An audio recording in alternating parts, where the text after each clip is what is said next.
Hello, St. Paul family.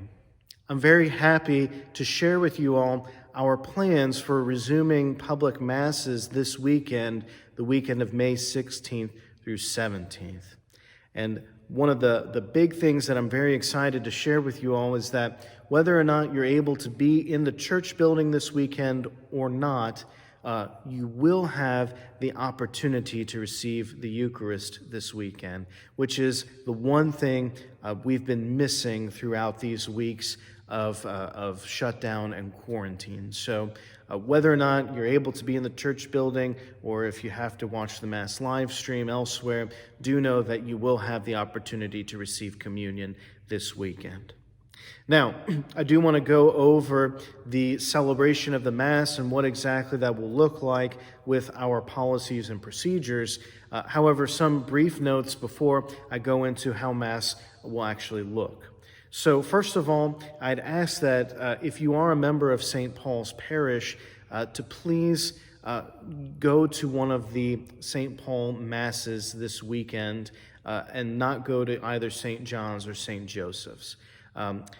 I know many of you like to go either to St. John's in the morning or like the 4 p.m. Mass over in Corning and Saturday evening, but just to keep our numbers consistent, we really need our registered parishioners to go to their actual registered parishes. So I'd ask you in your charity to be able to do that, either come to the 6 p.m.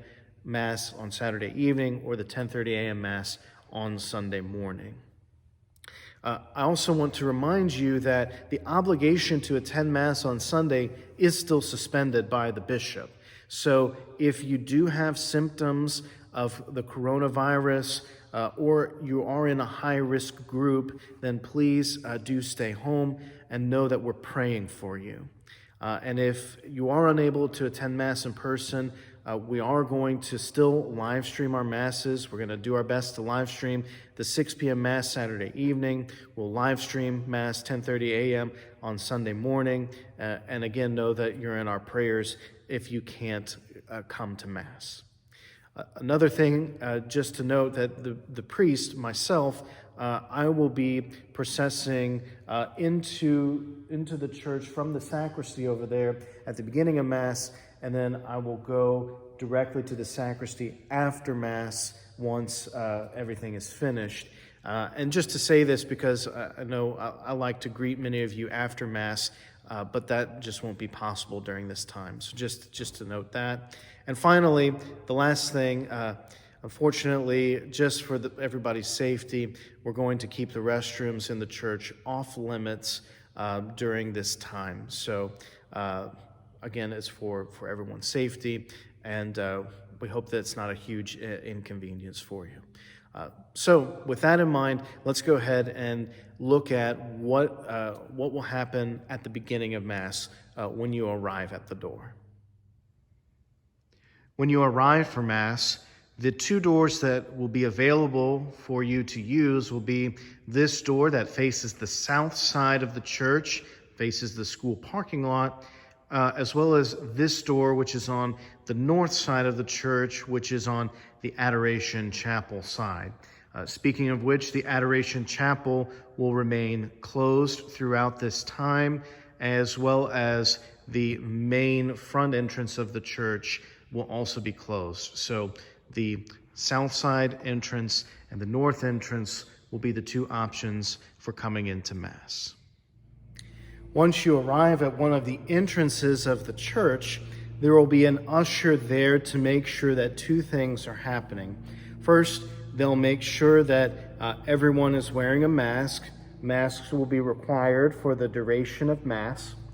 And then they'll also be making sure that everyone is using hand sanitizer. Now, if you have your own hand sanitizer, I'd ask that you use it, bring it. If you don't, that's okay. We do have some, and an usher will give you hand sanitizer when you come to the church. However, to make sure our supply lasts, and if possible, bring your own and use it as you come into the church building. You'll also notice that there will be a basket at the entrance of the church for you to place your offering. If you forget to put your offering in at the entrance of the church, we will take up the collection like normal during Mass. And also to note that for weekends we have a second collection. We won't actually take up a second collection. However, if you'd like to contribute to one of those, then either put your money in the envelope and write second collection, or put second collection in the memo of your check, so we know that you'd like to contribute to those collections. So you've got your mask on, you've sanitized your hands. After that, unfortunately, you won't be able to just go and sit wherever you'd like in the church. In order for us to maintain the appropriate distancing, as well as to keep track of how many people are coming into the church, an usher will then proceed to seat you in one of the pews. And so, again, that's to make sure that we have good distancing and we keep track of how many people are coming into the church. Our maximum occupancy for the time being will be 100 people.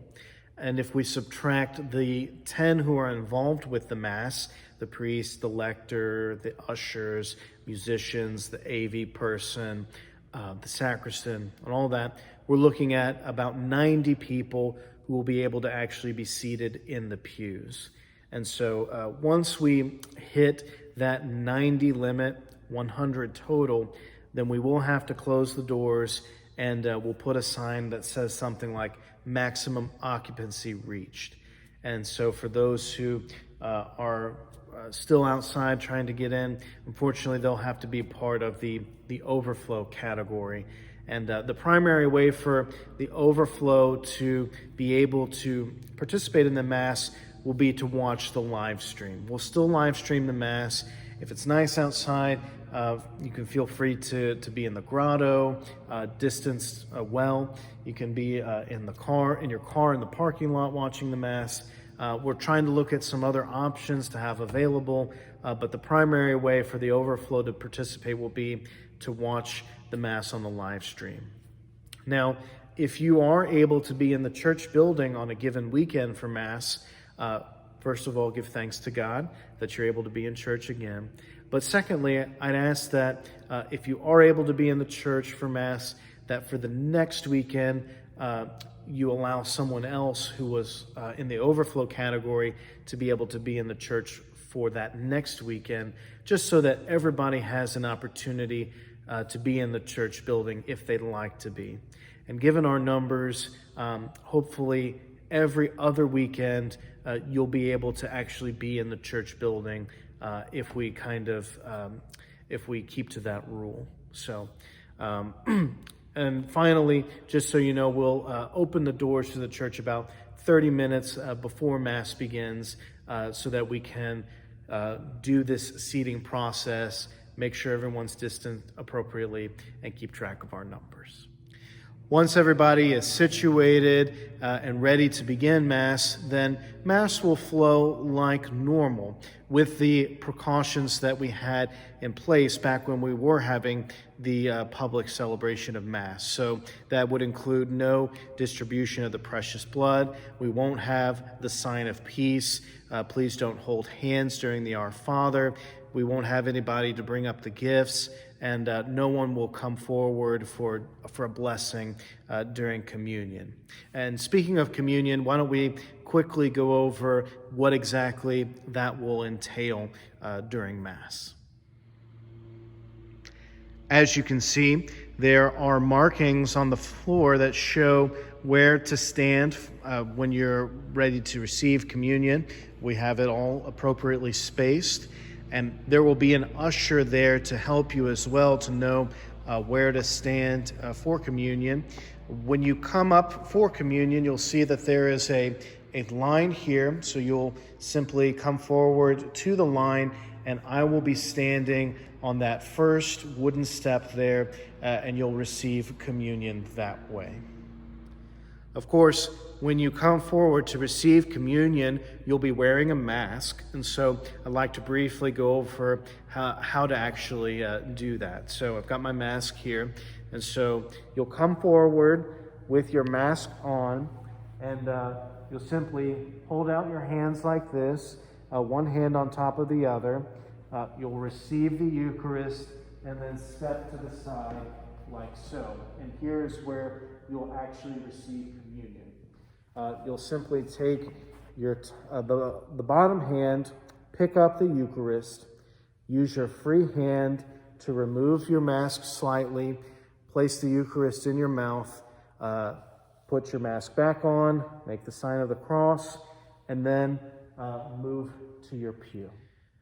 Now we're at the end of Mass, and once the priest leaves the sanctuary, goes back into the sacristy, and once the music has finished, I'd ask you to go ahead and sit down because we'll need to have the ushers dismiss by pew so that we don't have a large number of people trying to leave at once. And so to make this simple, please be seated after the final hymn and wait for an usher to come lead you out of the building, out of the church building.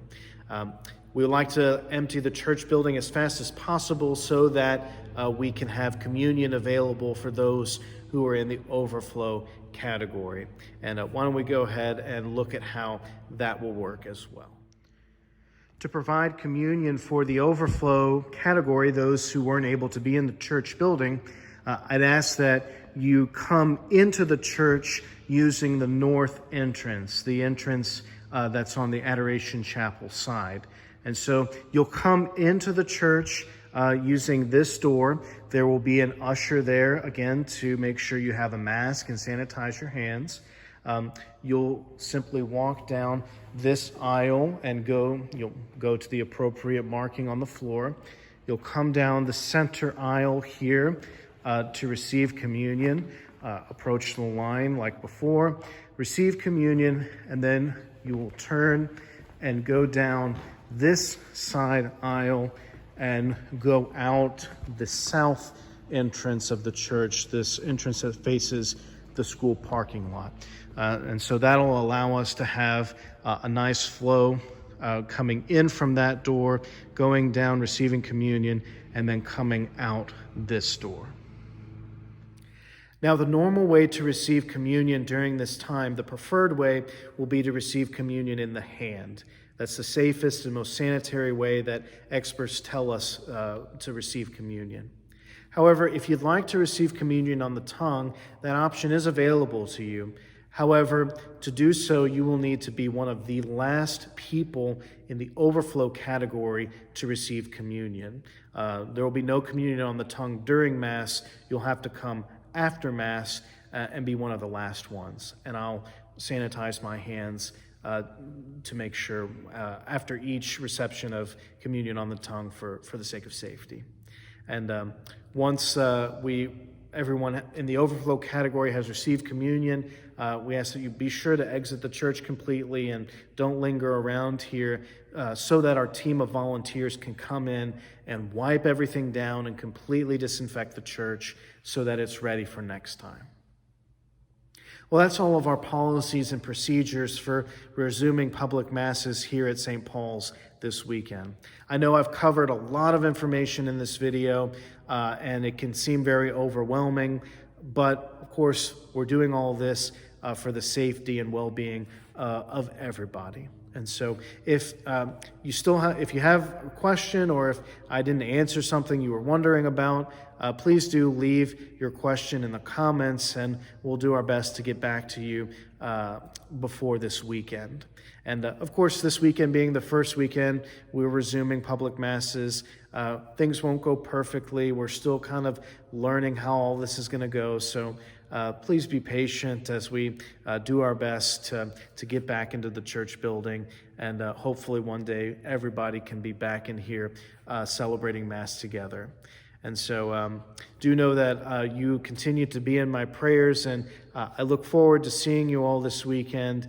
And even if you aren't able to be in the church building, know that you will be able to receive the Eucharist, which is such a wonderful gift and blessing. So do come to church this weekend, if for nothing else, to be able to receive Jesus sacramentally in the Eucharist. God bless you all.